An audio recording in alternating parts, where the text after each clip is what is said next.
Clause double A section 7 sub section 1 हमने पहले भी पढ़ रखा था, इसमें कुछ नहीं है। सिंपल अगर बाय द वे कोई एसोसिएशन है, क्लब है, बॉडी ऑफ इंडिविजुअल है, अगर वो सर्विस अपने मेंबर्स को देता है, ए को, बी को, सी को, डी को, ठीक है, तो ये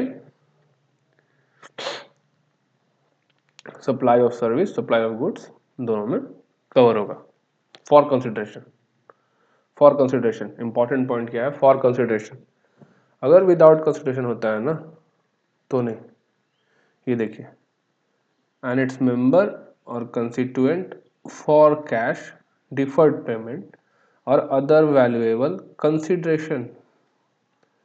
मतलब अगर यहाँ कंसिडरेशन मिसिंग होता तो ये सप्लाई नहीं होता, ठीक है।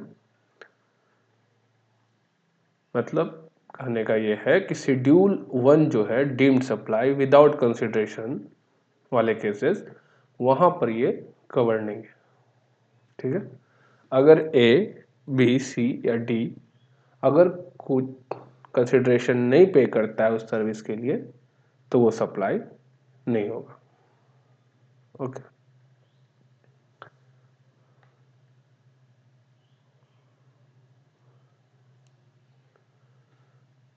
वही जेई वाला केस था जहां पर कुछ क्लैरिफिकेशन दिए गए थे सीबीडीटी द्वारा।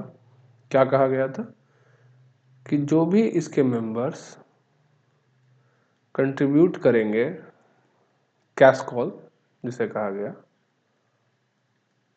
वो कंसिडरेशन नहीं होगा अगर जेबी किसी थर्ड पर्सन से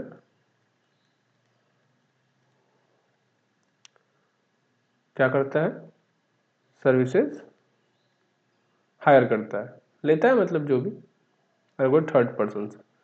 लेकिन अगर कोई ऑपरेटिंग मेंबर अपने ही सामान का इस्तेमाल करता है, खुद से सर्विस देता है, तो उस केस में फर्स्ट तो ये इसको सर्विस देगा और ये जो कैश कॉल लिए जा रहे हैं इनसे, ये कंसिडरेशन का माने जाएंगे और वहाँ भी सप्लाई होगा, ठीक है।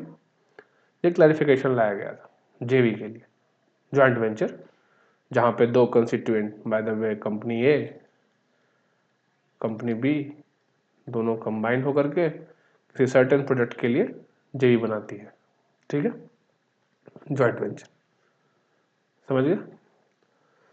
तो clause 7 sorry section 7 subsection 1 clause double है, न्यूली इंसर्टेड है और इसका बस यही करना था। कंसिडरेशन इन्वॉल्व है, मेंबर्स से कंसिडरेशन लिए जा रहे हैं, चाहे वो कैश हो मतलब नगद, डिफर्ड पेमेंट मतलब उधार में, या अदर वैल्यूएबल कंसिडरेशन मतलब नॉन मॉनेटरी कंसिडरेशन, ओके, समझिए। कहा गया दोनों को सेपरेट माना जाएगा। सेपरेट माना जाएगा मतलब सेम पर्सन नहीं माने जाएंगे, two separate person and the supply of activity or transaction between them shall be deemed to take place from one such person to another, okay। ये वाइस वर्सा था, मतलब अगर ये जो एसोसिएशन है, क्लब है, अगर इसको ए सर्विस देता और उसके लिए ए कुछ कंसिडरेशन चार्ज करता तो उस केस में भी सप्लाई होगा। शर्त यह है कि कंसिडरेशन होना चाहिए, और कंसिडरेशन मिसिंग है तो सप्लाई नहीं होगा। और ये नॉन ऑब्स्टेंट क्लॉज था। इसका मतलब होता है कहीं भी कुछ भी जो भी लिखा गया हो या जो भी कहा गया हो, ठीक है, ये सारी चीज़ों को ओवरराइड करेगा और आज से जो ये कहेगा वही सत्य होगा और इसकी बात को ही मानना है, ठीक है। एग्जाम्पल के तौर पे देख सकते हैं, रेसिडेंट वेलफेयर एसोसिएशन जो था ऑफ संस्कृति society supply air conditioner to its member at a concessional rent. ठीक है। Our resident welfare association collect maintenance charge. Here both the aforesaid example, it shall be deemed that RWA and its member are two separate persons, and it shall be deemed that the supply has taken place from RWA to its member. कोई doubt नहीं? Okay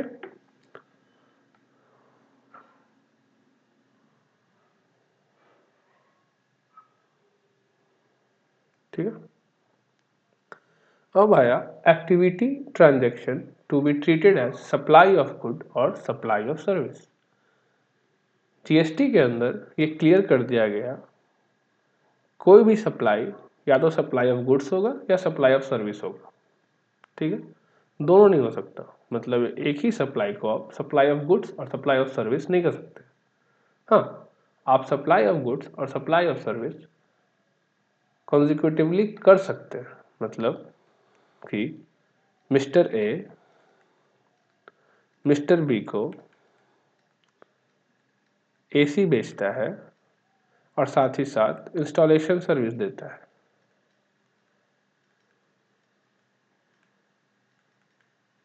ये possible है। ठीक है, इसे हम composite supply कहेंगे, आगे पढ़ेंगे। ठीक है, तो लाइन था ना, सप्लाई ऑफ गुड्स और सर्विस और बोथ, फर्स्ट पैरामीटर, तो यही बोथ। ठीक है, बट हम कभी भी किसी सप्लाई को, सिंगल सप्लाई को, एक सप्लाई को, सिंगल सप्लाई को या तो सप्लाई ऑफ गुड्स कहेंगे या सप्लाई ऑफ सर्विस कहेंगे। ठीक है, देखिए वही प्रॉब्लम जो मैंने पहले आपको बताया था कि स्टार्टिंग में क्या हुआ, वैट के रिजाइम में, वैट समझिए तो सर्विस टैक्स और वैट पहले थे, जीएसटी के आने के पहले टैक्सेस थे। वैट स्टेट के अंदर लगता था, ठीक है, इंट्रा स्टेट सप्लाई पे मान सकते हैं, और सर्विस टैक्स सर्विस पे था। ठीक, the restaurant used to charge both on the value of food served. ठीक है, अब रेस्टोरेंट में क्या है, आपको खाना सर्व किया जाता है, तो खाना हो गया गुड्स, और वैट लगता था गुड्स पे, और intra state supply of goods पे वैट लगता था, तो वैट वहाँ एप्लीकेबल था। उसके बाद आपने रेस्टोरेंट सर्विस दिया तो वहाँ पे सर्विस टैक्स भी एप्लीकेबल था। ठीक है, अब तो ये दोनों रहे नहीं, अब तो सिंगल टैक्स जीएसटी। तो जीएसटी में क्लियर करना बहुत जरूरी हो गया कि कौन सा सर्विस क्या होगा, सप्लाई ऑफ गुड्स होगा कि सप्लाई ऑफ सर्विस होगा। This is so because both sale of goods and provision of service were involve and therefore taxable event under both statute. Taxable event आपको पता है, वो ऐसा इवेंट जो ये कहे कि हाँ ये वो पॉइंट ऑफ टाइम है, ये वो चीज़ है जिस पर टैक्स अब लगेगा। जैसे कि हमारे केस में, जीएसटी के केस में टैक्सेबल इवेंट होता है सप्लाई। ठीक है, under both the statute respective VAT law and service tax law, दोनों लॉ ट्रिगर हो रहे थे। ठीक है, इसीलिए जीएसटी में शेड्यूल 2 को इंसर्ट किया गया और बताया गया कि कौन सा सप्लाई सप्लाई ऑफ गुड्स होगा और कौन सा सप्लाई सप्लाई ऑफ सर्विस होगा। ठीक है, further para 6b of schedule 2 specifically provide that such composite supply shall be treated as supply of service। ठीक है, यही बताया गया कौन सा composite supply supply of service माना जाएगा। ठीक है, hence the entire value of invoice shall be treated as value of service and levy to GST। नहीं समझे हुआ क्या ना, जीएसटी में supply bye restaurant composite supply माना गया, मैंने वहां पर सप्लाई ऑफ गुड्स भी है, सप्लाई ऑफ सर्विस भी है। ठीक है, रेस्टोरेंट सर्विस और फूड। ठीक है, तो फूड सप्लाई ऑफ गुड्स और रेस्टोरेंट सर्विस जो हुआ सप्लाई ऑफ सर्विस। अब ये दोनों जब दो या दो से ज़्यादा सप्लाई इन कंजक्शन प्रोवाइड किए जाते हैं तो या तो उन्हें कंपोजिट या मिक्स्ड सप्लाई कहा जाता है। अगर वो नेचुरली बंडल्ड है, मतलब कि नॉर्मल बिजनेस कोर्स में ऐसा ही होता है। ठीक है, अब रेस्टोरेंट जाइएगा तो खाना तो चाहिए ना, क्या सिर्फ रेस्टोरेंट सर्विस लेने जाइएगा रेस्टोरेंट में, ठीक है।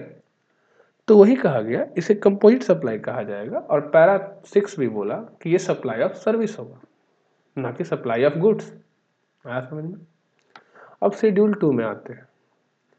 शेड्यूल 2 में बताया गया any transfer of title in good, बोला गया अगर गुड ट्रांसफर नहीं होता है, सिर्फ और सिर्फ सॉरी गुड ट्रांसफर हो गया इस केस में, any transfer of title of good, अगर गुड का ऑनरशिप ट्रांसफर हो जाता है तो उस केस में उसे कहा जाएगा सप्लाई ऑफ गुड। एग्जाम्पल के तौर पे Shivaji sell readymade garment to its customer, ठीक है। Any transfer of right in goods undivided share in goods without transferring the title there, लेकिन अगर गुड ट्रांसफर नहीं होता, ठीक है, सिर्फ और सिर्फ उसका यूजेस, राइट टू यूज, ठीक है, उसका यूजेस मतलब आपको बस ट्रांसफर किया जाता है सर्टेन पीरियड के लिए, सर्टेन टाइम के लिए कि आप इस सामान को यूज करिए और वापस कर दीजिए, फिर उस केस में उसे सप्लाई ऑफ सर्विस कहा जाएगा। इन शॉर्ट, अगर टाइटल ट्रांसफर नहीं होता है आपको, मतलब ऑनरशिप अगर आपको ट्रांसफर नहीं होता है, अगर उसका कंट्रोल सेलर के हाथ में है, सेलर कह ले या लेजर कह ले, अगर लेजर के हाथ में है, सेलर के हाथ में है, ठीक है, तो उस केस में आपको वो सप्लाई ऑफ सर्विस कहलाएगा, ठीक है। Any transfer of title in good under an agreement which stipulate that property in good shall pass at future date. अब ये क्या है? फाइनेंस लीज, फाइनेंस लीज पढ़ा है आप लोगों ने?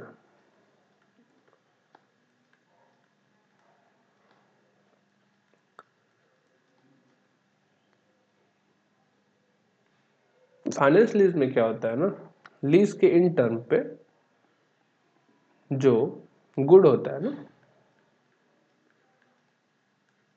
वो लेजी का हो जाता है, टाइटल ट्रांसफर हो जाता है, बट कब ट्रांसफर होता है? At the end. Any transfer of title in good under an agreement which stipulate that property in good माने title ownership shall pass at a future date upon payment of full consideration। आया समझ में? Finance lease में भी यही होता है, आपको good at the and transfer होता है जब आप सारे लीज पेमेंट कर देते हैं, ठीक है। एग्जाम्पल के तौर पे Dhruva capital supplied good on hire purchase basis to customer, Optima manufacturers supplied twice to retailer on sale or return basis, ठीक है। यहाँ पे टाइटल ट्रांसफर जब गुड सप्लाई किया गया तब नहीं हुआ, ट्रांसफर तब होता है जब ये एक्सेप्ट कर लेगा रिटेलर कि गुड उसके रिक्वायरमेंट के हिसाब से है, ठीक है। और यहाँ पे देखिएगा Dhruv capital supply goods on hire purchase, hire purchase आप लोगों ने पढ़ा है। इस केस में लास्ट पेमेंट के बाद गुड आपको ट्रांसफर हो जाता है, ठीक।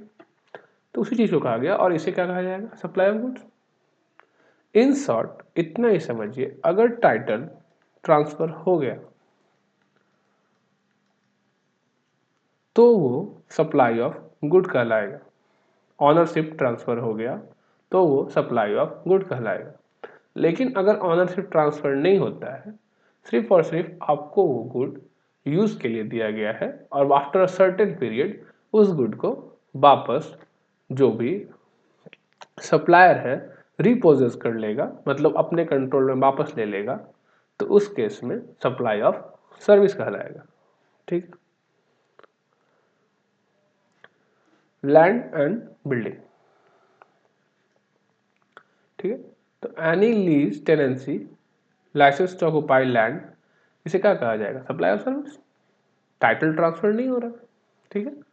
Any lease or letting out of building, including a commercial, industrial or residential complex for business or commerce, wholly or partly, supply of service।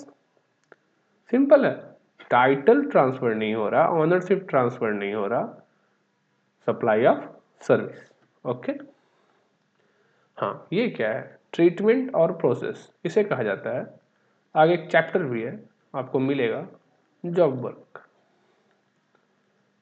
ठीक है, a treatment or process which is applied to another person good, अगर दूसरे के सामान पर कुछ treatment किया गया, कुछ प्रोसेस किया गया होता है। कई दफ़ा आपके पास इक्विपमेंट्स नहीं है, मशीनरीज नहीं है, तो आप क्या करते हैं, गुड्स को उस पर्सन के पास भेजते हैं जिसके पास इक्विपमेंट मशीनरीज अवेलेबल है सर्टेन टास्क के लिए। ठीक है, और वो टास्क कंप्लीट होने के बाद वो आपको वापस भेज देता है। इस केस में जब आपने गुड्स को भेजा तो वहाँ भी टाइटल ट्रांसफर नहीं हुआ था, लेकिन यहाँ पर जो जॉब वर्कर था जिसने आपके गुड्स पे काम किया, ठीक है, उसने आपको क्या दिया, सर्विस, जॉब वर्क का सर्विस। आया समझ में, तो उसी को कहा गया सप्लाई ऑफ सर्विस होगा। ठीक है, क्यों, यहाँ पे गुड्स तो इन्वॉल्व ही नहीं है, मैंने गुड्स है, प्रोसेस के अंडर में गुड्स है, जॉब वर्कर के पूरे जो प्रोसेस है उसमें गुड्स इन्वॉल्व है, लेकिन गुड्स तो यार गुड्स का ऑनर है, वो बस भेज रहे हैं कुछ सर्टेन वर्क के लिए। आप क्या कर रहे हैं, आप उस पर काम कर रहे हैं। इस केस में टाइटल ऑफ गुड्स का तो कोई कॉन्सेप्ट ही नहीं है, सिंपल काम है आपका, तो इसे भी कहा गया supply of service. Okay, good forming part of business asset are transferred or disposed of by or under direction of person carrying on business so as no longer to form part of those asset। अब transfer of asset obvious सा बात है, बताने की क्या जरूरत था, title transfer हो गया गुड्स का काम कर दो, ऑनरशिप ट्रांसफर हो गया सप्लाई ऑफ गुड्स। ओके, ये सिंपल सा चीज दिमाग में बैठा लीजिए, गुड्स के केस में अगर ऑनरशिप ट्रांसफर हुआ, supply of goods. Okay, good held used for business are put to private use or are made available to any person for use। अब देखिए यूज आ गया, यहाँ टाइटल ट्रांसफर नहीं हो रहा, बात करता हूँ सप्लाई ऑफ सर्विस, ज़्यादा सोचना क्या है उसका, जब तक टाइटल ट्रांसफर ना हो गुड्स का, सप्लाई ऑफ सर्विस। ठीक है, good forming part of asset of any business carried on by a person who ceases to be taxable person shall be deemed to be supplied by him in the course or furtherance of his business immediately before he ceases to be taxable person। अब ये क्या है, एक बार जब आप registered हो जाइएगा ना, इसके बाद आप जब भी कभी भी भविष्य में रजिस्ट्रेशन कैंसिल होता है आपका, ठीक है, कैंसिल होता है मतलब कैंसिल नहीं हुआ, या फिर आपने बिजनेस शट डाउन कर दिया तो आपको रजिस्ट्रेशन कैंसिल करना पड़ेगा अपना। तो जैसे ही रजिस्ट्रेशन कैंसिल होगा, ठीक है, जो भी इनपुट्स कैपिटल गुड्स, ठीक है, हेल्ड इन स्टॉक होते हैं ना, इस पे आपको आईटीसी डिस्चार्ज करना पड़ता है, या तो मतलब जो आईटीसी है आपका इस पर वो आप रिवर्स करिए, या फिर बोला जाता है कि मार्केट वैल्यू के हिसाब से इनपुट के केस में, कैपिटल गुड्स के केस में अलग से होता है, कैपिटल गुड्स में अलग कैलकुलेशन, मार्केट वैल्यू पे जो टैक्स लगता है वो आप जमा करिए by using electronic credit ledger और इलेक्ट्रॉनिक कैश लेजर, अगर इसमें बैलेंस नहीं है तो। ठीक है,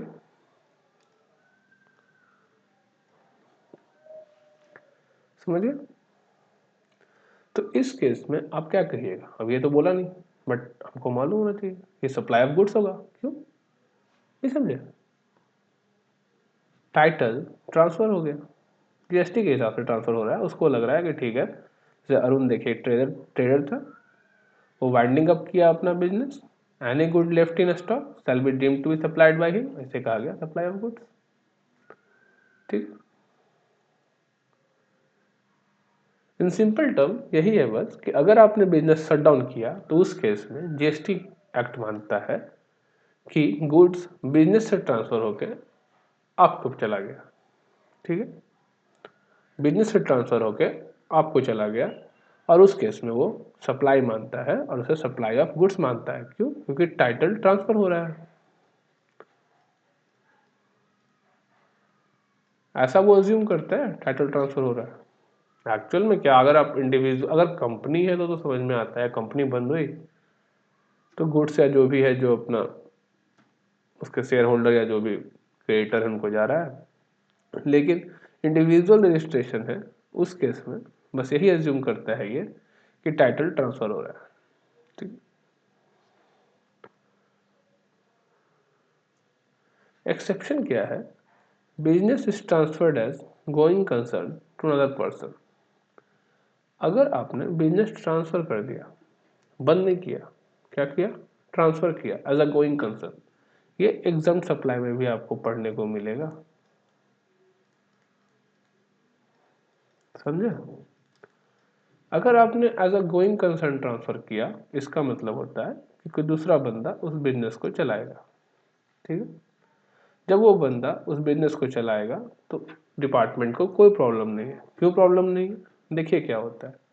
पहले भी ये आपका बिजनेस था, आपने गुड्स खरीदे, कैपिटल गुड्स, गुड्स सब खरीदे आपने, ठीक है। अब आपने जब बिजनेस बंद किया ना, जब बिजनेस क्लोज डाउन हुआ, तो जब आपने ये गुड्स खरीदे थे, ये कैपिटल गुड्स खरीदे थे, तो इस पर आपको आईटीसी, सॉरी, इस पर आपको आईटीसी मिला होगा, इनपुट टैक्स क्रेडिट, और आपने इस आईटीसी को अवेल किया होगा। जीएसटी एक्ट कहता है ना, अगर कोई भी गुड या कैपिटल गुड पर्सनल पर्पस के लिए यूज हुआ ना, पर्सनल पर्पस,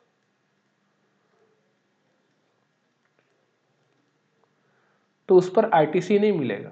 लेकिन आपने क्या किया, आईटीसी क्लेम कर लिया, उसके बाद बिजनेस बंद कर दिया। अब इसका जो ये क्लाउज था ये वॉलेट हो गया, क्योंकि अब जब आपने बिजनेस बंद कर दिया, इसका मतलब जो भी सामान आपके पास बचा हुआ है वो आपके पर्सनल पर्पस के लिए है। इसलिए एक्ट ने कहा ना, इसे सप्लाई मान लेगा और कहा अगर आपने बंद किया तो या तो मुझे ये प्रोपोर्शनेट आईटीसी जो भी इनपुट आपके पास पड़ा हुआ है वो वापस कर दो, या फिर आप मुझे मार्केट वैल्यू के हिसाब से जो भी बनता है उस पर जीएसटी वो वापस कर दो। लेकिन अगर आपने as a going concern transfer कर दिया, मतलब कोई दूसरा बंदा आपके इस धंधे को चलाएगा, अगर कोई दूसरा बंदा आपके इस धंधे को चलाएगा तो कोई बात नहीं, तो डिपार्टमेंट को लगा ठीक है, अब वो बंदा ट्रांसफर हो गया। आपने जब गोइंग कंसर्न ट्रांसफर करेंगे आपको आईटीसी 02 भरना पड़ेगा, ठीक है।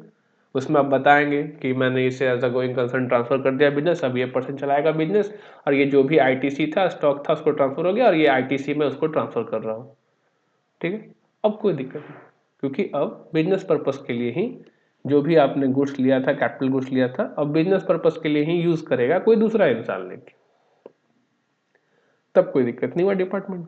लेकिन यहाँ पे दिक्कत था, आपने पर्सनल पर्पस के लिए यूज कर लिया। अगर ऐसा ना किया जाए, अगर ऐसा ना किया जाए तो हर इंसान एक जीएसटी रजिस्ट्रेशन लेगा, आईटीसी लेता रहेगा, ट्रांसफर करता रहेगा फिर दूसरे को, और फिर जब मन करेगा बिजनेस बंद कर देगा, ठीक है। आईटीसी अवेल होने के बाद आईटीसी अवेल कर करके स्टॉक अपने पास जमा करके स्टॉक का अपना इस्तेमाल करेगा पर्सनल पर्पस के लिए, आईटीसी अवेल करेगा। अब क्या करेगा आईटीसी का, ऑब्वियस सा बात है बेचेगा जो भी करे, ठीक है। मार्केट में आजकल तो इनपुट का जो हिसाब किताब है जान ही रहे हैं आप क्या हो रहा है। तो यही सब प्रैक्टिसेस को रोकने के लिए कि ऐसा ना हो कोई इंसान सिर्फ स्टॉक इकट्ठा करे और पर्सनल पर्पस के लिए यूज करे और आईटीसी को क्लेम करे और उसके बाद आईटीसी को ट्रांसफर कर दे किसी एक्स को, किसी पाई को, किसी जेड को, ठीक है। Business is carried on by a personal representative who is deemed to be a taxable person, ठीक है। बोल क्या रहा है ना, ठीक है, ये बिजनेस था लेकिन ये शट डाउन नहीं हुआ है, देख रहे हैं। Personal representative, representative carried on कर रहा है,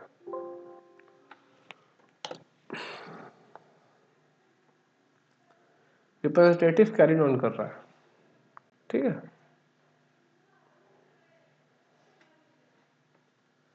अब देखिए, renting of immovable property, supply of service, no doubt. जब तक टाइटल ट्रांसफर ना हो सप्लाई ऑफ गुड्स कहलाएगा नहीं। देखिए ऊपर वाले केस में यहाँ पे टाइटल ट्रांसफर थोड़े होता था, बस बिजनेस बंद हुआ है, ठीक है। ये इंपॉर्टेंट है। Construction of complex building, civil structure ETC, इसमें समझना बहुत जरूरी है। देखिए होता क्या है ना, construction of a complex building, civil structure or part thereof including a complex or building intended for sale to a buyer wholly or partly except where the entire consideration has been received after issuance of completion certificate where required by the competent authority or after its first occupation whichever is earlier। इसे क्या कहा जाएगा? Supply of service. समझिए इसमें कहा क्या गया, इसमें दो चीज है। मान लीजिए ये अपार्टमेंट है, बड़ा सा अपार्टमेंट है, देख रहे हैं, ये इसका गेट है, बड़ा सा गेट, और ये बड़े बड़े फ्लैट, ठीक है। अगर ये बड़े बड़े फ्लैट बेचे गए और इनके लिए कंसिडरेशन अगर रिसीव पहले हुआ, देखिए क्या लिखा हुआ, एक्सेप्ट मतलब एक्सेप्शन, ठीक है। तो construction of complex intended for sale to buyer wholly और पार्टली, इसे सप्लाई ऑफ सर्विस कहा गया है, नो डाउट। क्यों कहा गया है सप्लाई ऑफ सर्विस? क्योंकि आप कंस्ट्रक्शन का सर्विस दे रहे हैं ना, ये बिल्डिंग बना रहे हैं, किसके लिए? मिस्टर एक्स, मानिए ये मिस्टर एक्स खरीदेगा, ये मिस्टर बाई खरीदेगा, इनके लिए आप काम कर रहे हैं, आप इन्हें घर बना के दे रहे हैं, इन शॉर्ट, ठीक है। लेकिन कहा गया ये सप्लाई ऑफ सर्विस होगा, लेकिन कहा गया अगर पैसे with entire consideration, entire part, ठीक है, होली और पार्टली,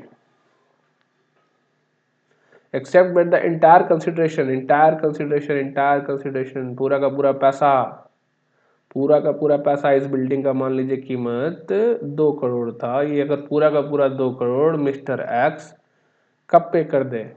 कंप्लीशन सर्टिफिकेट मिलने के पहले, मैंने इशू होने के पहले, या फिर कंपिटेंट, या फिर फर्स्ट ऑक्यूपेशन में, जब जिस दिन से वो घर अक्वायर करने वाला है उसके पहले।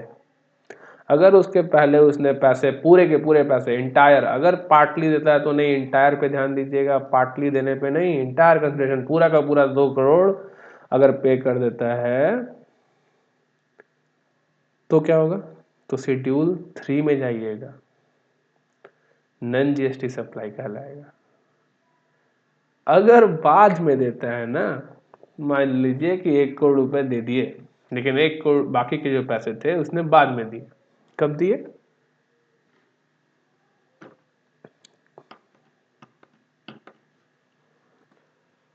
सॉरी थोड़ा गलती हो गया।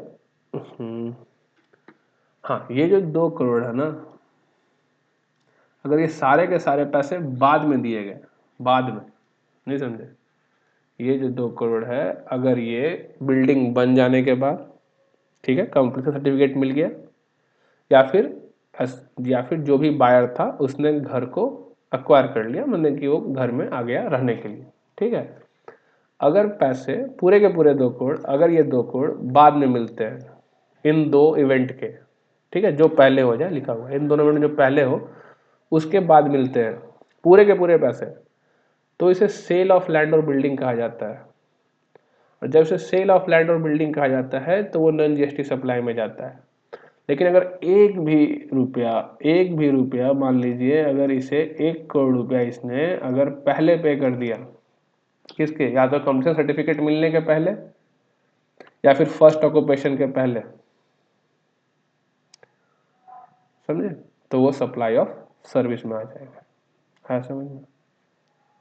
अगर इंटायर कंसिडरेशन पूरा का पूरा 2 करोड़, पूरा का पूरा 2 करोड़ बाद में देता है, कब? बाद में, तब वो शेड्यूल 3 में जाएगा, अन्यथा वो यहां पर आएगा और सप्लाई ऑफ सर्विस कहलाएगा। अगर कुछ भी कंसिडरेशन का कुछ भी हिस्सा इन दोनों इवेंट के पहले मिलता है तो जो अर्लियर हो, इन दोनों इवेंट में जो अर्लियर हो, क्या तो कंप्लीशन सर्टिफिकेट मिल चुका है। कंप्लीशन सर्टिफिकेट बेसिकली आपको आर्किटेक्चर्स देते हैं। जब आप बिल्डिंग बनाइएगा ना तो आर्किटेक्चर्स होते हैं, वो कंप्लीशन सर्टिफिकेट देते हैं कि हाँ ये अब बिल्डिंग बन के तैयार हो गया। ठीक है, तो जब वो सर्टिफिकेट देते हैं उसके बाद आपको पैसे मिल रहे हैं, तब तो आप बच गए। सेल ऑफ लैंड और बिल्डिंग में आ गए, शेड्यूल 3, कोई जीएसटी देने की जरूरत नहीं है। लेकिन अगर आपको ये पैसे पहले मिल गए, एक अठन्नी भी पहले मिल गया आपको उस बिल्डिंग के लिए, इस घर के लिए, इस फ्लैट के लिए, अगर 1 रुपया भी पहले मिल गया ना, 1 रुपया भी, तो फिर सप्लाई ऑफ सर्विस में है, वो नॉन जीएसटी सप्लाई में कवर्ड नहीं है।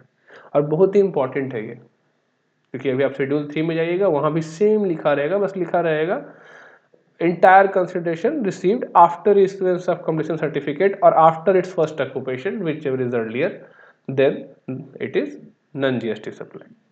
ठीक है, समझ गए।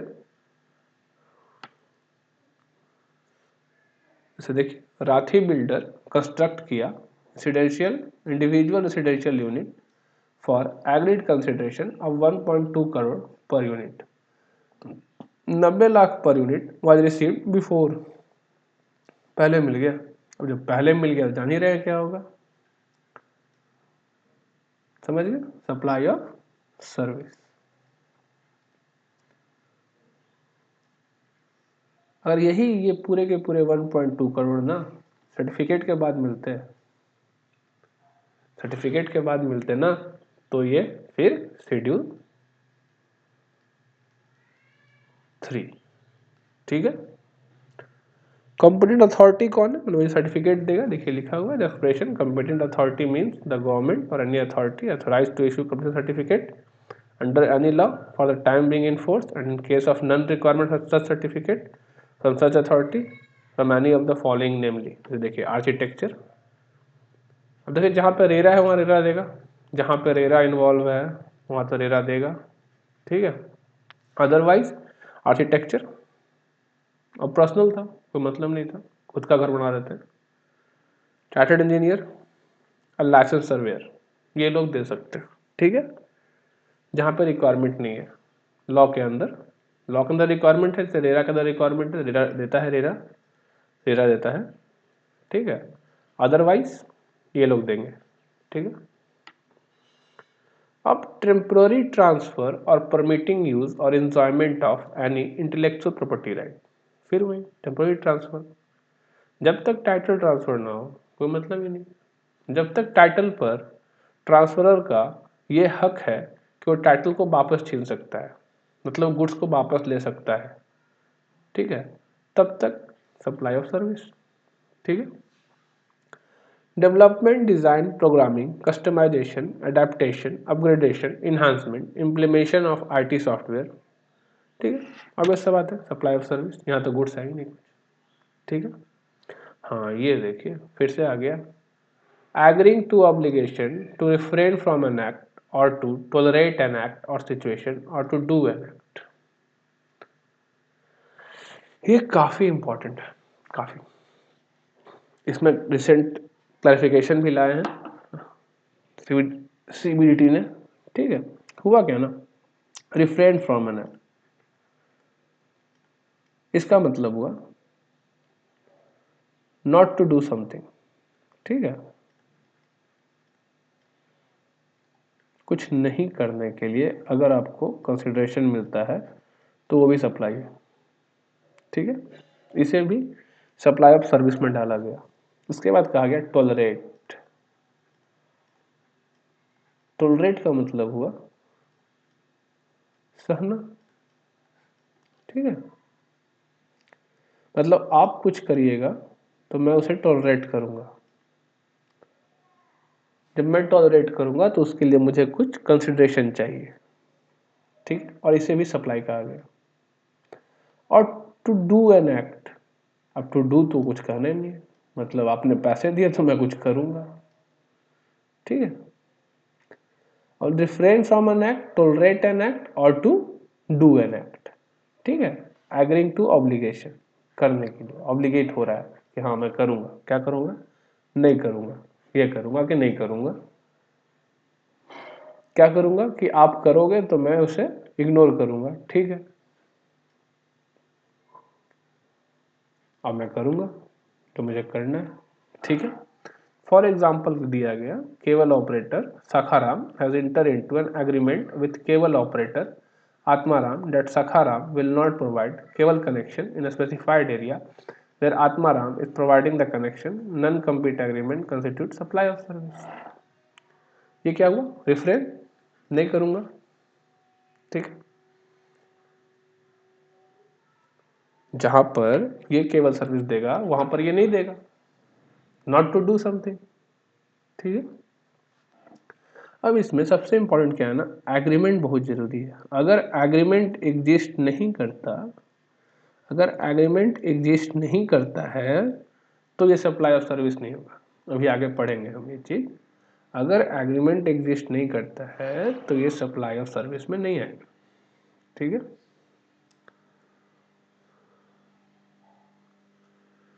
Transfer of right to use any good for any purpose whether or not for a specified period. अब देखिए राइट टू यूज काम ही खत्म, आपको तो पता ही है। राइट जब तक टाइटल ट्रांसफर नहीं कोई मतलब नहीं, सर्विस में आएगा, ठीक है? Works contract supply of service no doubt, ठीक है? वर्क्स कॉन्ट्रैक्ट होता क्या है? Means a contract for building, construction, fabrication, completion, erection, installation, fitting out, improvement, मैंने जितना भी आपका काम है ना वर्क का, of any immovable property wherein transfer of property in good whether as good or in some other form is involved in execution of such contract, ठीक है? फर्क नहीं पड़ रहा। वर्क्स कॉन्ट्रैक्ट में क्या होता है ना, गुड्स और सर्विस दोनों होते हैं। मान लीजिए ये मिस्टर ए था, ये मिस्टर बी के पास गया और बोला कि मुझे एक बनाना है स्टेज मान लीजिए ये स्टेज बनाना है। अब इस स्टेज को बनाने के लिए मिस्टर बी ने कहा मैं तुम्हें बस 10,000 रुपये दूंगा, काम खत्म। अब गुड्स ये कहाँ से लाएगा? सर्विस तो है ही कंस्ट्रक्शन का, तो हो सकता है यहाँ गुड्स भी इन्वॉल्व होगा, यहाँ पर सर्विस भी इन्वॉल्व होगा, ठीक है? पर इसे कहा गया सप्लाई ऑफ सर्विस। आया समझ? दो चीज इन्वॉल्व है, गुड्स भी इन्वॉल्व है, सर्विस भी इन्वॉल्व है वर्क्स कॉन्ट्रैक्ट में, ठीक है? होता है ना, जैसे आप हायर करते हैं छोटे मोटे काम, टाइल्स लगाना हो घर में, टाइल्स लगाना हो तो एक केस तो ये है कि टाइल्स आप खुद खरीद के ले आए। जब आप खुद खरीद के लाएंगे तो क्लियर है सप्लाई ऑफ सर्विस है, वहाँ तो कुछ इन्वॉल्व ही नहीं है टाइटल ऑफ गुड्स। लेकिन अगर आपने ये कहा कि भैया ये पकड़ो 1,00,000 रुपये, मुझे इस कमरे में टाइल्स लगाना है, टाइल्स कहाँ से लाओगे तुम जानो, टाइल्स कैसे लाओगे तुम जानो, कौन लगाएगा तुम जानो, मुझे कोई मतलब नहीं, मुझे बस 3 दिन में मेरे रूम में टाइल्स लगे होने चाहिए। अब इस केस में वो बंदा टाइल्स खरीदेगा और जब आपको सर्विस दे रहा है तो वहाँ टाइल्स भी ट्रांसफर होगा। अरे रूम तो आप ही का है ना, तो टाइल्स तो आप ही के नाम पे जाएगा ना। इसी को वर्क्स कॉन्ट्रैक्ट कहा गया, समझे? और बोला गया कि works contract supply of service होगा, भले वहाँ गुड्स इन्वॉल्व है, नो डाउट गुड्स भी ट्रांसफर हो रहा है साथ में, ठीक है? हाँ पर खुद खरीद के ले आए टाइल्स तो कोई प्रॉब्लम नहीं था, सप्लाई ऑफ सर्विस है, वो सिर्फ आएगा कंस्ट्रक्शन करेगा चला जाएगा, ठीक है? ऐसे दिया हुआ है supply bye way of or as a part of any service in any other manner whatsoever of goods being food or any other article for human consumption or any drink alcoholic liquor for human consumption other than, obvious सा बात है, इस पर तो GST है ही नहीं, where such supply or service is for cash, deferred payment or other valuable consideration, okay, ठीक है? रेस्टोरेंट सर्विस है नहीं भाई, रेस्टोरेंट सर्विस तो ये क्या है? Supply by way of or as part of any service in any other manner whatsoever of goods being food or any other article for human consumption or any drink where the supply or service is for cash, deferred payment or other value, restaurant service he, restaurant service, supply of service में, ठीक है। अब joint venture तो हमने पढ़ लिया था, priority sector lending certificate अभी हम पढ़ेंगे, ठीक है। उसके पहले आता है टेनेंसी राइट। ये हमारे तरफ तो प्रेवलेंट नहीं है, पर मुंबई एरिया के साइड आपको एक प्रेवलेंट मिलेगा। वहाँ पे होता क्या है ना, जैसे कि एक घर है, ठीक है, हमारे यहाँ तो बस नॉर्मल रेंट लेते हैं और डिपॉजिट, काम खत्म। वहाँ क्या होता है ना, इसका टेनेंसी राइट भी जाता है, ट्रांसफर होता है, ठीक है। अब ये टेनेंसी राइट है ना, टेनेंसी राइट, ये टेनेंसी राइट ट्रांसफरेबल होता है। बाय द वे, ये घर ए ओन करता था और ए ने बी को टेनेंसी राइट दे दिया, ठीक है। अब अगर बी इस टेनेंसी राइट को ट्रांसफर करता है सी को, तो ये जो ट्रांसफर है ना, ये सप्लाई है और यहां पर जीएसटी लगेगा, ठीक है। वही कहा गया है ओवरऑल, ठीक।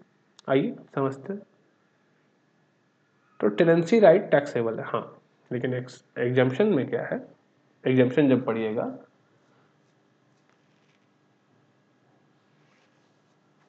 Service by way of renting of residential dwelling, मतलब अगर रेसिडेंशियल ड्वेलिंग के लिए, मतलब रेसिडेंशियल हाउस अगर रेंट पे दिया गया है तो वो जीएसटी से एग्जम्प्ट है। मतलब आप के घर, अगर आपका अपना घर है या फिर आप कहीं बाहर रहते हैं तो आप रेंट देते हैं।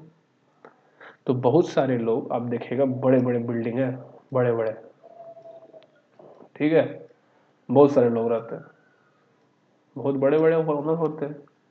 तो अगर ये रेंटिंग फॉर रेसिडेंशियल पर्पस होता है ना, तो जीएसटी एप्लीकेबल नहीं होता है, भले वो बंदा 20 लाख से ज्यादा कमा रहा ऐसा काम करके, समझे। जबकि लिमिट क्रॉस है, कोई मतलब नहीं, रेसिडेंशियल पर्पस के लिए वो कर रहा है, एग्जम्पशन में कवर है, एग्जम्पशन लिस्ट में कवर है, बच गए, ठीक है। लेकिन टेनेंसी राइट का ये केस नहीं है। टेनेंसी राइट बोला गया कि ये रेसिडेंशियल वाला काम नहीं है, इसको तो हटा दो, ये बाहर है। ये तो राइट है जो ट्रांसफर किया गया था बी को, ऑनर के द्वारा ए को, बी को, ए ट्रांसफर किया था बी को, ठीक है। अगर ये बी इसको बेचता है या बी बस ये वापस ये खरीद लेता है तो भी टैक्सेबिलिटी है, समझ गए। दोनों साइड है, टेनेंसी राइट बी वापस ट्रांसफर करे ऑनर को या किसी थर्ड पर्सन को, ठीक है, दोनों जगह टैक्सेबिलिटी होती है, समझ गए।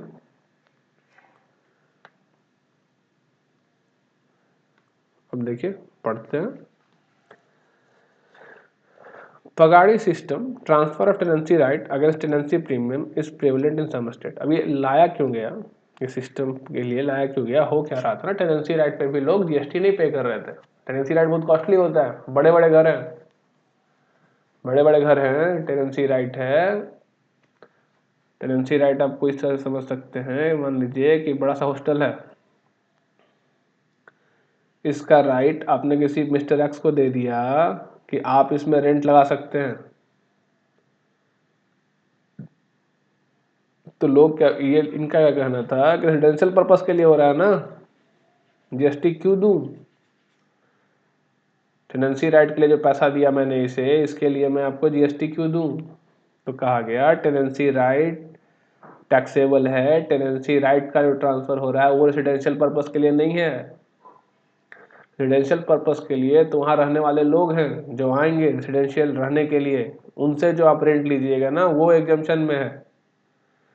लेकिन जो टेनेंसी राइट आप खरीद बेच रहे हैं इस पे तो टैक्स लूंगा ना मैं, ये रेसिडेंशियल पर्पस के लिए थोड़े है। यही क्लैरिफिकेशन इसलिए लाया गया, लोग कंफ्यूज हो रहे थे ना कि एग्जम्पशन लिस्ट में कवर है तो जीएसटी क्यों देना इस पे, टेनेंसी राइट पे, ठीक है।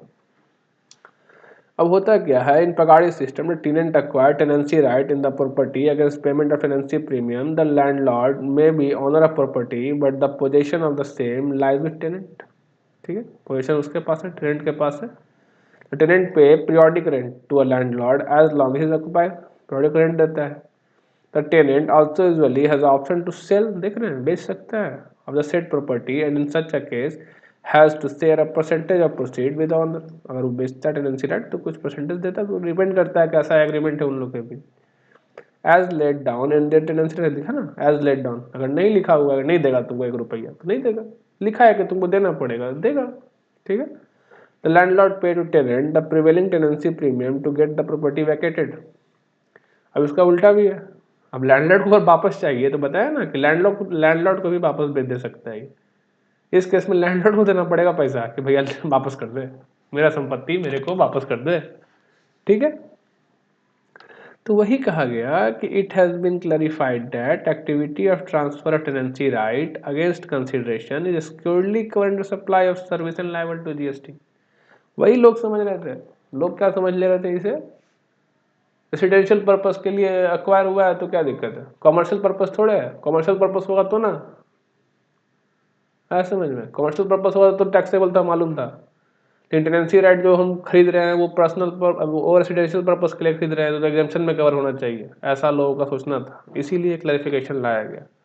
ठीक है। देखिए हर क्लैरिफिकेशन के पीछे कुछ ना कुछ कहानी होता है, इसलिए कुछ कहानी अपना बना लीजिए। हो सकता है कहानी सत्य ना हो सकता है सही ना हो, लेकिन याद रखने में आपको मदद करेगा। यहाँ तक कि हर सेक्शन के पीछे कुछ कहानी है, तो अपनी स्टोरी बना लीजिए अपने समझने के लिए। ठीक है। It is a form of lease or renting a property and such activity is specifically declared to be service। हम लोग पढ़े थे पैरा 2 में सर्विस है। ठीक है। Any lease, tenancy, easement, license to occupy land is a supply of service. Although a stamp duty and registration charges have been levied on such transfer of tenancy right, it shall still be subject to GST। ठीक, बोल रहा है stamp duty लगता है, station charge लगता है, फिर भी जीएसटी लगेगा। मतलब वही शेड्यूल 3 में बताया था ना अभी, सेल ऑफ लैंड और building entire consideration received after completion या आफ्टर फर्स्ट ऑक्यूपेशन, उस केस में शेड्यूल 3 आएगा, ना कि शेड्यूल 2 जो कहा था अगर पहले 1 रुपया भी मिल गया तो अब तो भैया ये सप्लाई ऑफ सर्विस में आएगा। तो ऐसा नहीं, इसलिए दिक्कत क्या हुआ ना कि स्टैम्प ड्यूटी कब होता है, जब जमीन लिखवाने जाते हैं आप, जमीन या फिर घर खरीदने जाते हैं तो वही लोग कह रहे थे कि या तो शेड्यूल 3 वाला में दे दो हमको, शेड्यूल 3 में स्टैम्प ड्यूटी भी है, रजिस्ट्रेशन भी है। ठीक है।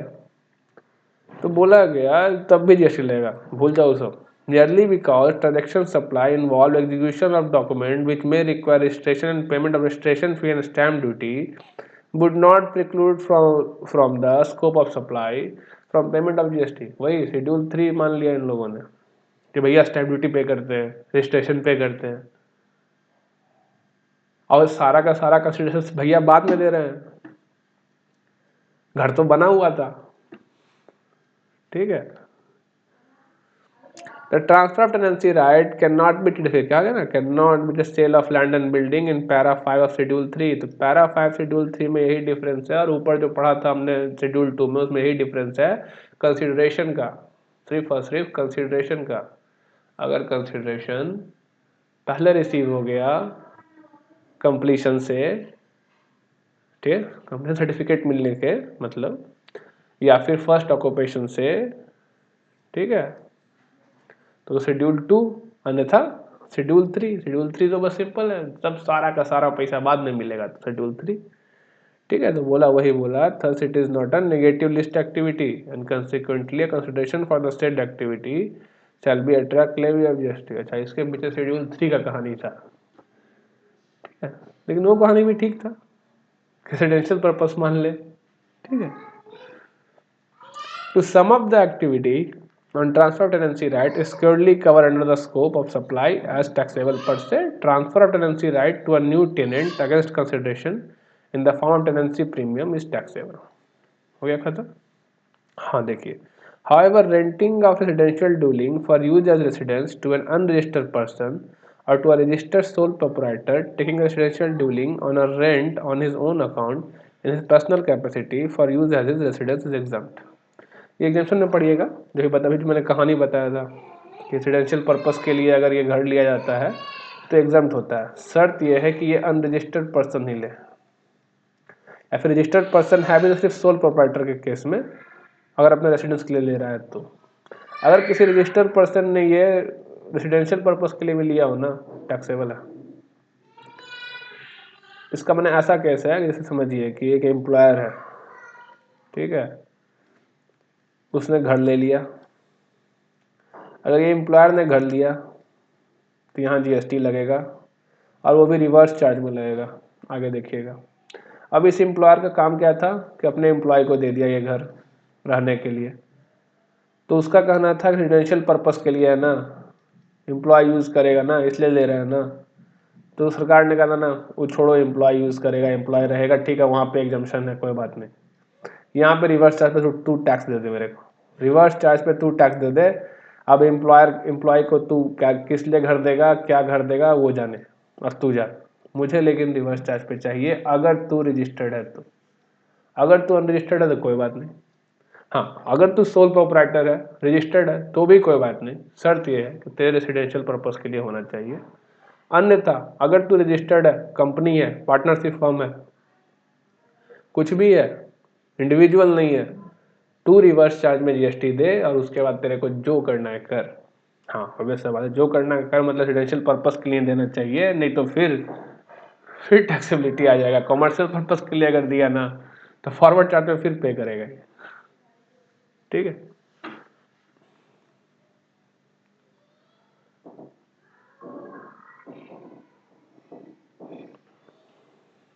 समझ गया? तो यही था टेनेंसी राइट का। टेनेंसी राइट टैक्सेबल होगा, हाँ। रेंटिंग ऑफ रेसिडेंशियल ड्यूलिंग जो है for use as residence exempt होगा। दो कंडीशंस है, दो अलग अलग केसेस है, कंडीशंस नहीं है।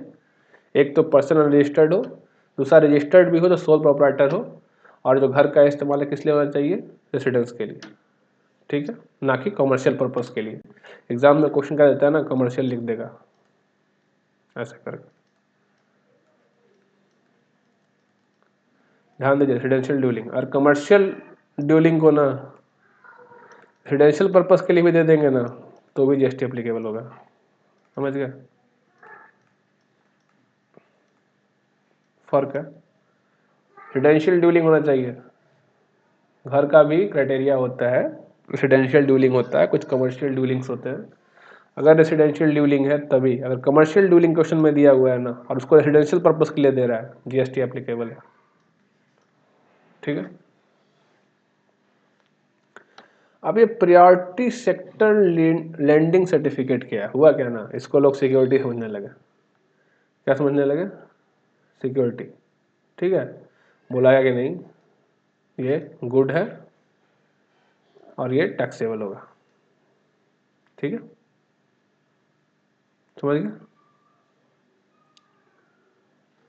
PSLCC are in nature of goods. 33 में देखिए, आरबीआई का FAQ में लिखा गया था, ठीक है। नॉट अ सिक्योरिटी, यही चीज सिक्योरिटी लोग समझने लगे, ठीक है। वर्णन सिक्योरिटी नहीं है, गुड से है, खरीदोगे, बेचोगे, सब कुछ एज इट इज एप्लीकेबल होगा। आईटीसी तुमको मिल जाएगा, जो भी बैंक खरीदेगा इसको, ठीक है। बोला गया further nature of supply of PSLC between a bank is supply of goods in the course of inter state trade और कॉमर्स। ध्यान रखिएगा, इंटर स्टेट होगा, ऐसा बोल रखा है, कुछ नहीं कर सकते। हो सकता है सेम स्टेट में हो, बैंक के यहाँ हो, बैंक भी यहाँ हो, सेम स्टेट में हो, ट्रांसफर किया हो PSLC, कोई मतलब नहीं, बोला इंटर स्टेट ही होगा, ठीक है। अकॉर्डिंगली IGST सैलरी पेएबल, समझ गया,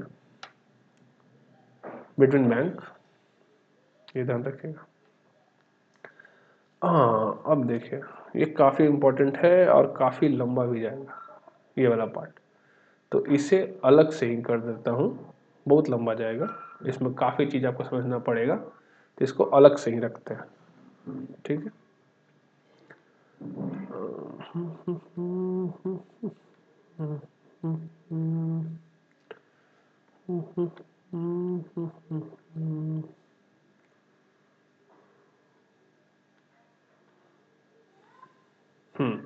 ये समझ लेते हैं, शेड्यूल 3 नॉन जीएसटी सप्लाई, ठीक है।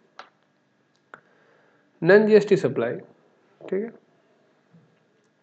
नॉन जीएसटी सप्लाई जो फर्स्ट है, वैसे देखिए यहाँ कुछ लिखा गया, देख लीजिए। Our discussion on this heading will revolve around the following. Schedule 3 का पढ़ेंगे, जो नोटिफाइड है नोटिफिकेशन द्वारा और जो सर्कुलर द्वारा बताया गया है, ठीक है। शेड्यूल 3 वो से गुड्स है ना जिसपे जीएसटी लगता है, मतलब सॉरी सप्लाई ऑफ गुड्स और सर्विस में आता है, ठीक है। लेकिन उसको यहाँ पे बोल दिया गया कि नहीं ना जीएसटी एप्लीकेबल है कहने का मतलब, लेकिन यहाँ बोला गया कि भाई साहब उस पर जीएसटी लगेगा नहीं, टेंशन मत लो, ठीक है। पहला क्या क्या कहा गया, service by an employee to employer in the course और रिलेशन टू हिज एम्प्लॉयमेंट, ये बहुत इंपॉर्टेंट है, एम्प्लॉयमेंट के रिलेशन में होना चाहिए। इन शॉर्ट 192 में टीडीएस कटा होना चाहिए। अगर 192 में टीडीएस ना कटा है, 194 जे में कटा है ना, सप्लाई ऑफ सर्विस आएगा, समझ गए। आया समझ में। Service provided by casual worker to employer who give wages on daily basis to worker or service provided by worker in the course of employment, कोई दिक्कत नहीं। In the course of employment बहुत जरूरी है, अगर ये मिसिंग हुआ ना टैक्सेबल है, ठीक है। Casual worker employed by a construction contractor for execution of building contract for him or service in course of employment. Similarly, casual worker employed by a security service agency for provision of security service to a client or also service in the course of employment. ठीक है। Annapurna, director in Nilgiri Limited, receiving remuneration which is declared as salary in the books of company and subject to TDS under 192. In this case, service provided by Annapurna to Nilgiri are in course of his employment. समझ में? Only services provided by the employer to the employer in course of employment are outside the realm of supply. However, service provided outside the ambit of employment for a consideration would qualify as supply. अगर course of employment के बाहर है ना, GST लगेगा। हाँ, कौन देगा वो अलग बात है, अवश्य बात है एम्प्लॉय देगा। एम्प्लॉय क्या उस केस में तो कंसल्टेंट हो जाएगा एक तरह से, ठीक है।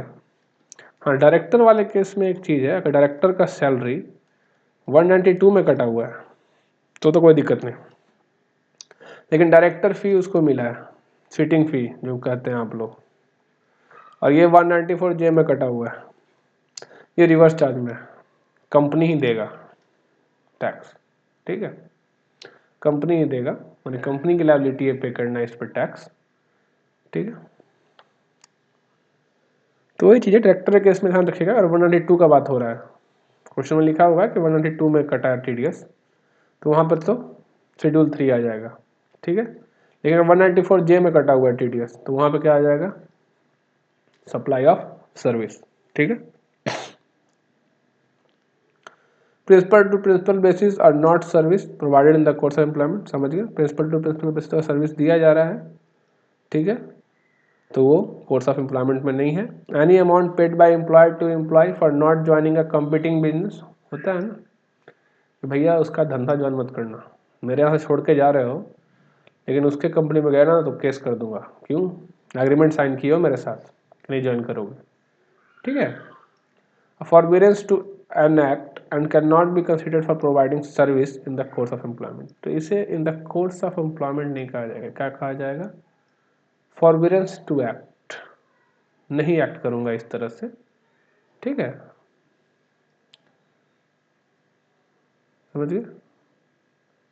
क्योंकि forbearance to act, refrain from an act नहीं कर सकते इसे, नॉट टू डू समथिंग, वही है नॉट टू डू समथिंग, ठीक है। Annapurna, an independent director in Nilgiri, receive a sitting fee. देख रहे हैं, sitting fee मिला। Since as per Companies Act, independent director should not have an employee of a company. Service provided by Annapurna to Nilgiri are not in course of employment. वही जे में कटेगा इसमें TDS. ऐसे भी इंडिपेंडेंट डायरेक्टर कहीं भी employ नहीं हो सकता कंपनी का, तो एम्प्लॉयर एम्प्लॉय रिलेशनशिप होगा नहीं। जब एम्प्लॉयर एम्प्लॉय रिलेशनशिप नहीं है तो जो सर्विस प्रोवाइड किया गया है वो इन द कोर्स ऑफ एम्प्लॉयमेंट कैसे हो सकता है, ठीक है। Service by court tribunal established under any law for time being force, obvious सा बात है। कोर्ट ऑफ लॉ में जो होता है, जब जाते हैं कोर्ट में, कभी देखा है जीएसटी लगते हुए? अब कोर्ट में जीएसटी लगाएगा, लोग जा रहे हैं फरियाद लेकर के कि माई बाप हमको इंसाफ दो, और बोल रहा है पहले तुम जीएसटी दो फिर हम इंसाफ देंगे, ठीक है। तो वहाँ कहा गया है कि service by N court or tribunal establish under in law for the time being in force, ठीक है। वहाँ पे जीएसटी देने का कोई जरूरत नहीं है, आपको इंसाफ बिना जीएसटी के मिलेगा। अब इंसाफ पे भी टैक्स लगने लगे तो हो गया, इंसाफ पे टैक्स थोड़ा लगेगा। The term court include district court, अब वो district court, high court, supreme court सब कवर होता है यहाँ पे, ठीक है। हाँ, liability of GST on amount fee charge by consumer dispute redressal commission. अब ये क्या है ना, कंज्यूमर कोर्ट भी होता है और उसका कुछ छोटा मोटा हिस्सा होगा रिड्रेसल कमीशन, ठीक है।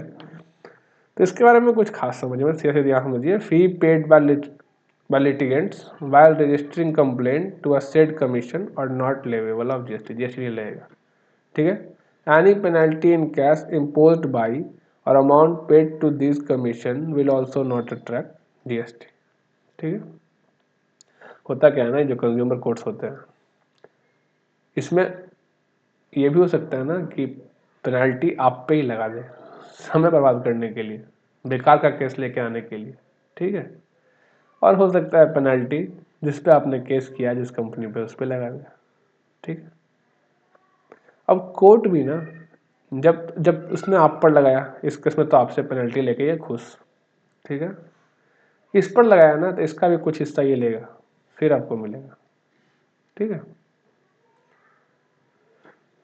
हो सकता है गलत हूँ, लेकिन जहाँ तक मुझे ध्यान है ऐसा ही होता है, ठीक है। तो ये पेनल्टी भी जो लेगा ना उस पर भी जीएसटी नहीं है, ठीक है। बोला गया they are clothed with the characteristics of tribunal, इसलिए service by way of court or tribunal ऊपर पड़े थे, नॉन जीएसटी है, सप्लाई है। यहाँ पे भी बोला गया ठीक है इंसाफ लेने आए हो ना, वही इंसाफ पे जीएसटी, जाओ रहने दो, ठीक है। Function perform by member of parliament, member of state legislature. Member of parliament कौन हो गया, मोदी साहब। स्टेट लेजिस्लेचर कौन हो गया, नीतीश कुमार जी, ठीक है। मेंबर ऑफ पंचायत, अब ये कौन हो गया, अपने ग्राम पंचायत जो रहते हैं मुखिया उखिया। Member of municipality, ward member. Member of other local authority, ठीक, इनका सर्विस भी नॉन जीएसटी सप्लाई में आएगा, ठीक है।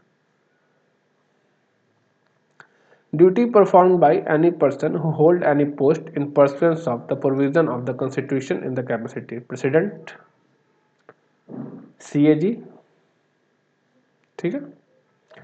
Duty perform by president of India, देखिए लिखा हुआ है, vice president of India, prime minister of India, chief justice of India, ये पोस्ट है, ठीक है। प्राइम मिनिस्टर भी मेंबर ऑफ पार्लियामेंट है पहले, उसके बाद प्राइम मिनिस्टर है, ठीक है।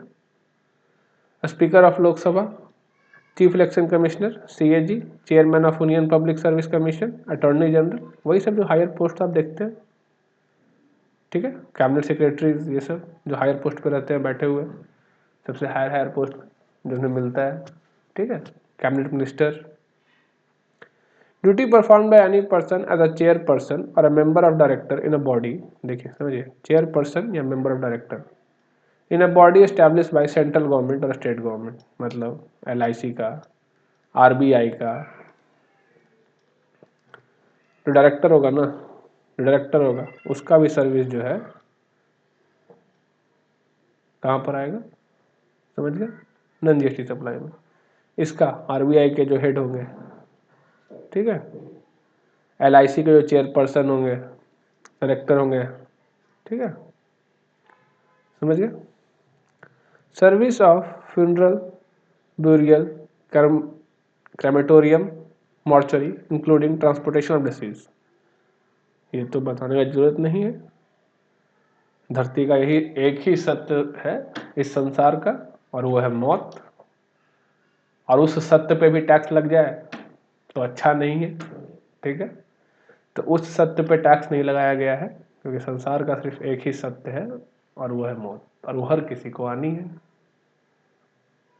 बाकी सब तो झूठ है, फरेब है, बस मोह है और माया है, ठीक है। सेल ऑफ लैंड, देखिए आ गया sale of land, paragraph 5B of schedule 2, मतलब जब कंसिडरेशन पहले मिल गया कुछ भी, एक अठन्नी भी अगर पहले मिल गया, वो वाले केस को छोड़ करके sale of building where entire consideration for sale of building received after issuance of completion certificate or after its first occupation which is earlier. अगर पैसे पूरे के पूरे पैसे बाद में मिले यहाँ पे आने का, ठीक है। और सेल ऑफ लैंड तो यहीं पे कवर है, वहाँ पे था ही नहीं, वहाँ तो कमर्शियल कॉम्प्लेक्सेस और वो सब था, बिल्डिंग विल्डिंग जो भी था, ठीक है। लैंड में तो कोई दिक्कत ही नहीं है, लैंड तो यहीं पे कवर होगा, सेल ऑफ लैंड है यहीं पे कवर होगा, ठीक है। Land may be sold either as it is or after some development such as leveling, laying down of drainage line, water line, this and that. It is clarified that sale of such developed land is also sale of land. Developed land को भी sale of land कहा गया है and is covered under this para and accordingly does not attract GST. However, it may be noted that any service provided for development of land, लेकिन जो service दिया गया है लेवलिंग का, लेइंग का, ड्रेनेज ऑफ लाइन का, इस पर जीएसटी लगेगा ना, तो सर्विस है, ये तो सर्विस है। जमीन बेचने पे टैक्स नहीं है, लेकिन जमीन में पे जो लाइन लगाने आए हो, जो ट्रांसफार्मर लगा रहा है, जो सर्विस दे रहा लगाने का, ये तो टैक्स लेगा ना, यहाँ पे जीएसटी है ना, ठीक है। Actionable claim other than lottery betting and gambling, lottery betting और गैम्बलिंग को छोड़ के एक्शनेबल क्लेम यहीं पर है, कहाँ पर है, नॉन जीएसटी सप्लाई में है, ठीक है। लॉटरी बेटिंग गैम्बलिंग का क्या है ना, पढ़ोगे वैल्यू ऑफ सप्लाई में, वैल्यूएशन दिया हुआ है, ठीक है।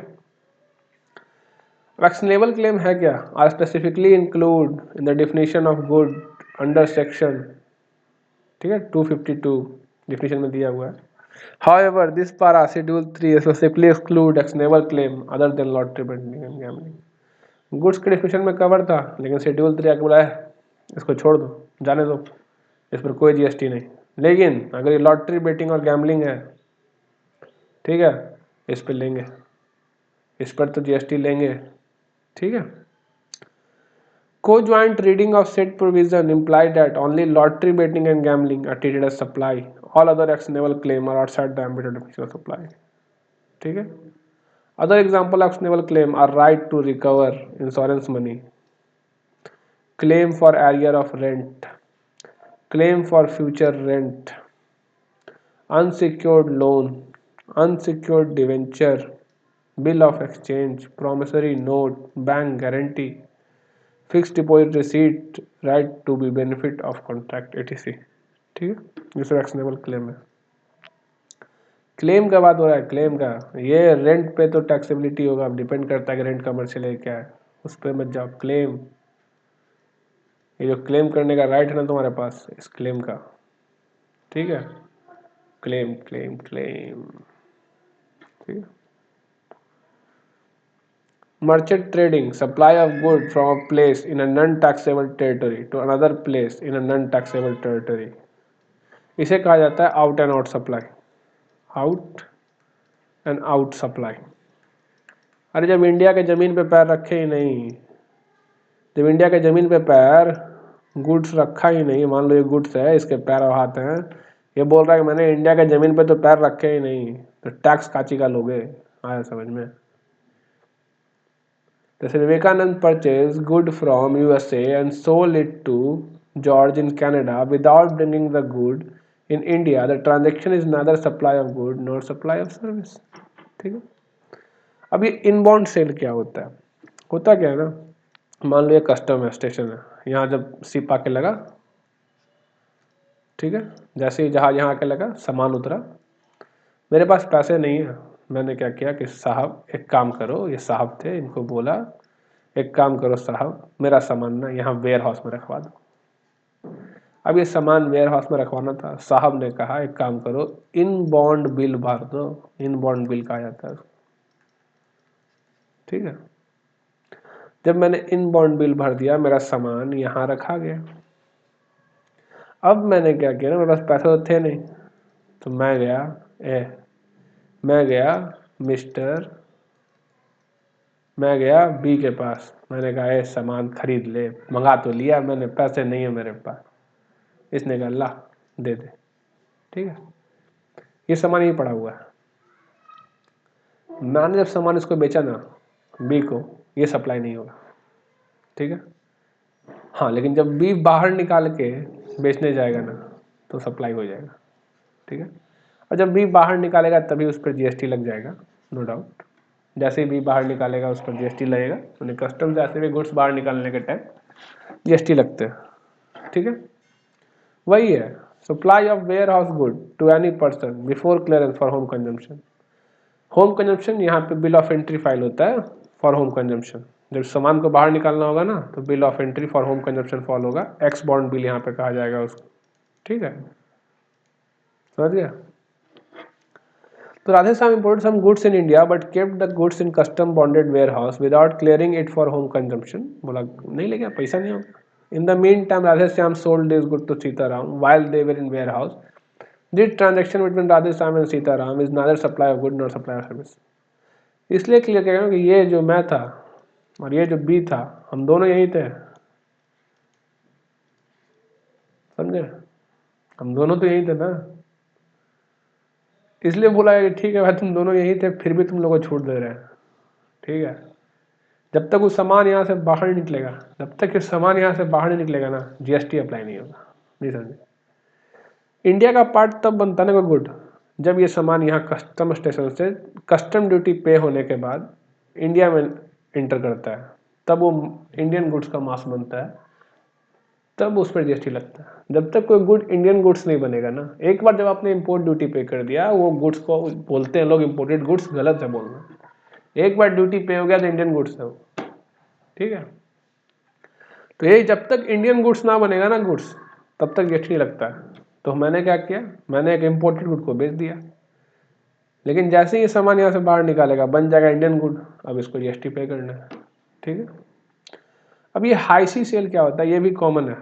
यहाँ तो वेयर हाउस में रखवा दिया ना, अब फिर क्या होगा ना, मेरा वही कस्टम स्टेशन था, ये जहाज अभी पानी में ही घूम रहा था मेरा, अभी इंडिया के आसपास भी नहीं था, तब मैंने बेच दिया, ठीक है। उस बीच में अगर मैंने बेच दिया ना तो भी जीएसटी नहीं लगेगा, वही कहा गया। तो 3 केसेस हैं जो कस्टम के रिलेटेड है। पहला तो आउट एंड आउट, बाहर से बाहर ही बेच, लंदन से अमेरिका को बेच रहा हूँ, ठीक है। दूसरा, सामान यहाँ मंगा तो लिया लेकिन वेयर हाउस में रखवा दिया, फिर बेच रहा हूँ, ठीक है।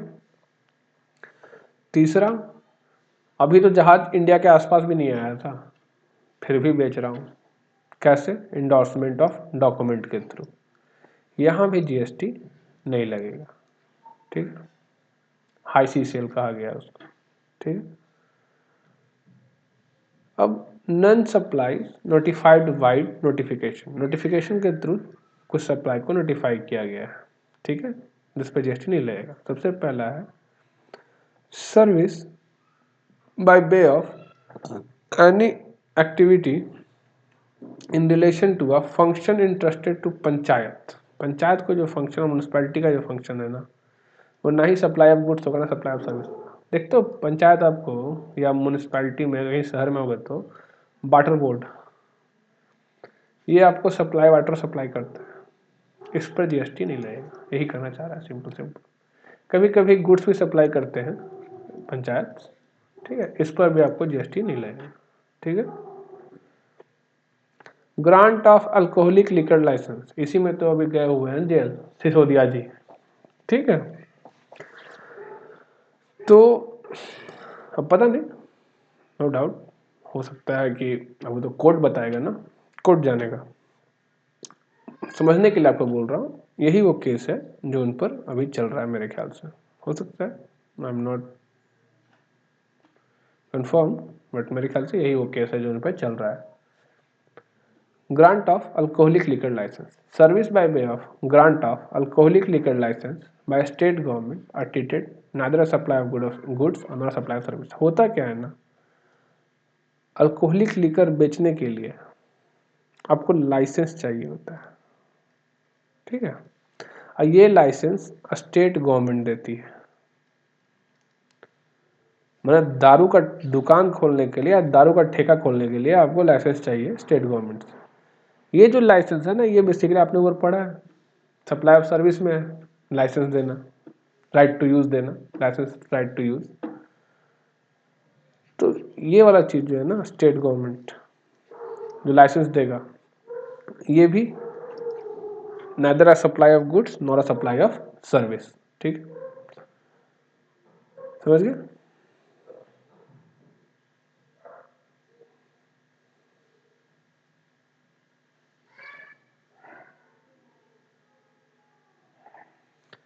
अब ये सर्कुलर के द्वारा बताया गया, क्या बताया गया?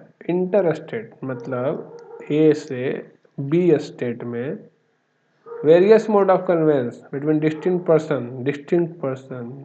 ठीक है, ए से बी स्टेट में अगर कोई train, bus, truck, tanker, trailer, vessel, container, aircraft move करता है, ठीक है, उस पर जीएसटी नहीं लगेगा।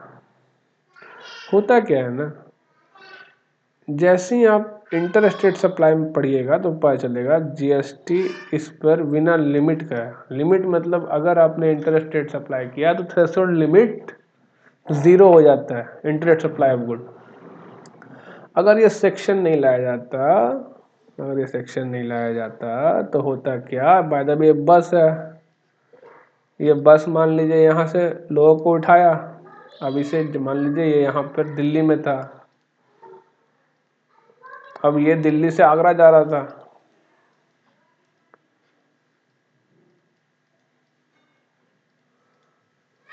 अब जैसे ही दिल्ली से आगरा जा रहा था, जैसे ही आगरा एंटर करता, आगरा गवर्नमेंट आती और बोलती क्या, ला मेरे पैसे ला, GST law inter state movement of goods. बोला गुड्स, बोला हाँ ये ट्रक गया ना तेरा, ये बस गया ना तेरा, ये बस गुड है ना, ये बस गुड है, इसका मूवमेंट हो गया तेरा, दिल्ली से यहाँ आ गया तू, ला जीएसटी दे मेरे को, जीएसटी दे, क्योंकि क्यों, ये गुड्स आया ना मेरे स्टेट में, इंटर स्टेट सप्लाई मान लेता। मतलब कहानी बता रहा हूँ समझने के लिए, इसलिए ही सेक्शन लाया गया, बोला गया कैरिंग गुड्स और पैसेंजर और बोथ। अगर ये गाड़ी सिर्फ पैसेंजर कैरी करके जा रहा है तो भाई साहब इसको सप्लाई ना माना जाए, ठीक है, समझ गए? या फिर रिपेयर मेंटेनेंस के लिए जा रहा है, बोलता कि चलो गाड़ी यहाँ से बेचते हैं, वहाँ आगरा में बहुत अच्छा मैकेनिक है, रिपेयर हो जाएगा। अब फिर गम बोलते ला टैक्स ला, बोलता क्यों, बोला तेरा गाड़ी मेरे देश मेरे स्टेट में आ गया ना, मूवमेंट ऑफ गुड्स हो गया, इंटर स्टेट हो गया, सप्लाई हो गया, ला जीएसटी दे। अब तो लिमिट ही नहीं है, बस का जितना वैल्यू होगा उस पर जीएसटी ला, ठीक है। तो इसी को क्लियर किया गया कि भैया अगर train, bus, truck, tanker, trailer, vessel, container, aircraft carrying goods or passenger of both for repair or maintenance अगर मूवमेंट कर रहा है एक स्टेट से दूसरे स्टेट में, तो सप्लाई ना माने, ठीक है। हाँ, लेकिन वही रिपेयर मेंटेनेंस जो होगा उस पर तो सप्लाई मानेगा। अब रिपेयर मेंटेनेंस सर्विस है ना, वो तो जो भी पर्सनल सर्विस देगा रिपेयर मेंटेनेंस का उसको जीएसटी चार्ज करना है, अगर वो लाइबल है तो, मैं रजिस्टर्ड है तो, ठीक। फिर वही चीज inter state movement of rig, tools, spares and all goods on wheel, ठीक है। अब हुआ क्या कि इंटर स्टेट मूवमेंट हुआ रिक्स का, टूल्स का, स्पेयर्स का, फिर वही चीज इंटर स्टेट सप्लाई मान ली, ला जीएसटी दे, ठीक है।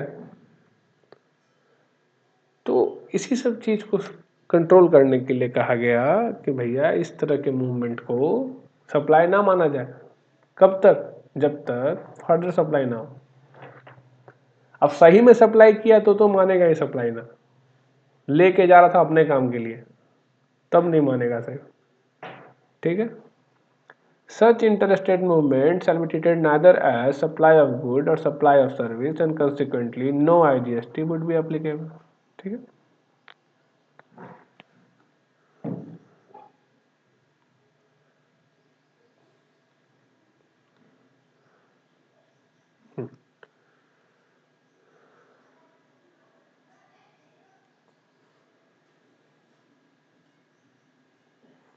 अब देखिए, अब तक हम लोगों ने क्या समझा कि determine whether a given activity और ट्रांजैक्शन सप्लाई है कि नहीं।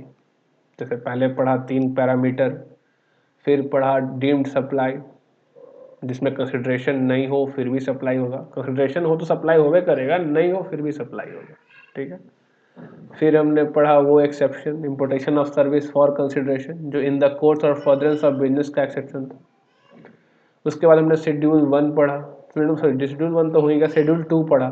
शेड्यूल 2 में हमने पढ़ा क्या होगा सप्लाई ऑफ सर्विस, क्या होगा सप्लाई ऑफ गुड्स। फिर शेड्यूल 3 पढ़ा जो कहा सप्लाई होगा ही नहीं। ये सब तो हो गया। अब क्या हमें पता करना है ना, क्या जीएसटी हो लगेगा कि नहीं। तो जीएसटी तभी लगेगा ना जब पर्सन क्या होगा, रजिस्टर्ड होगा, सप्लाई रजिस्टर्ड होगा। तो वही कहा गया supply must be made by taxable person, और supply must be a taxable supply. ये ना हो कि एग्जाम सप्लाई हो, नॉन जीएसटी सप्लाई हो। सप्लाई टैक्सेबल सप्लाई हो, सप्लाई जो कर रहा टैक्सेबल पर्सन हो। अर्थात कहने का ये supply attracting GST can be made to a non taxable person, but supply जो दे रहा है, जो सप्लाई कर रहा है, उसका रजिस्टर्ड होना जरूरी है। ठीक है, वो लायबल होना चाहिए, उस पर लेवी होना चाहिए, वो टैक्सेबल पर्सन होना चाहिए। ठीक है, अब टैक्सेबल पर्सन क्या है, पर्सन रजिस्टर्ड है या लायबल टू बी रजिस्टर्ड है। 22 में होता है रजिस्ट्रेशन का थ्रेशोल्ड लिमिट, ये सब 24 कंपल्सरी रजिस्ट्रेशन होता है। ठीक है, hence a person who is liable to be registered but does not take registration and remain an unregistered person, भले ही वो पर्सन जो लायबल रजिस्टर्ड होने के लिए बट उसने रजिस्ट्रेशन नहीं लिया, इसका मतलब ये नहीं कि वो टैक्सेबल पर्सन नहीं है, वो टैक्सेबल पर्सन है। और वो पर्सन जो लायबल था रजिस्टर के लिए बट रजिस्ट्रेशन लायबल नहीं था रजिस्ट्रेशन के लिए बट रजिस्ट्रेशन ले लिया, तो वो भी टैक्सेबल पर्सन है। टैक्सेबल सप्लाई क्या है, टैक्सेबल सप्लाई क्या है, अभी तो पढ़ा हमने सब कुछ। टैक्सेबल सप्लाई क्या है, ध्यान क्या देना है ना। Exempt supply means supply of any goods or service or both which attract nil rate of tax or which may be wholly exempt from tax। तो जो हम लोग कंफ्यूजन होता है ना कि नील रेट टैक्स जिस पे लग रहा है, नील मतलब जीरो रेट टैक्स, वो क्या है, एग्जाम्प्ट है क्या, तो वो भी एग्जाम्प्ट में आता है। नील रेट टैक्स भी एग्जाम्प्ट में आता है। ठीक है, जीरो रेट टैक्स एग्जाम्प्ट में आता है और होली एग्जाम्प्ट है ये। ठीक है, under section 11 of CGST act or under section 6 of IGST act and include non taxable supply. तो देखिए एग्जाम्प्ट सप्लाई को कितना बड़ा ब्रॉड डेफिनेशन है एग्जाम्प्ट सप्लाई का। एग्जाम्प्ट सप्लाई 0% वाला को इंक्लूड करेगा, एग्जाम्प्ट सप्लाई अपना जो एग्जाम्पशन लिस्ट है उसको भी इंक्लूड करेगा, और exempt supply non taxable supply मतलब शेड्यूल 3, अल्कोहल, पेट्रोलियम, इन सबको कवर करेगा। एग्जाम्प्ट सप्लाई इन सबको साथ लेके चलेगा। खैर पेट्रोलियम तो आउटसाइड द अभी एम्बिट में है, लेकिन इन सबको साथ लेके चलता है वो। ठीक है, आगे देखिएगा आईटीसी का जब चैप्टर आएगा तो आपको बहुत इम्पोर्टेंट काम देगा ये। ठीक है, अब आज के लिए यही एंड करते हैं, कंपोजिट एंड मिक्स सप्लाई, और वो जो क्लैरिफिकेशन है agreeing to obligation to refrain from an act to tolerate an act to do an act, हम लोग बाद में करेंगे।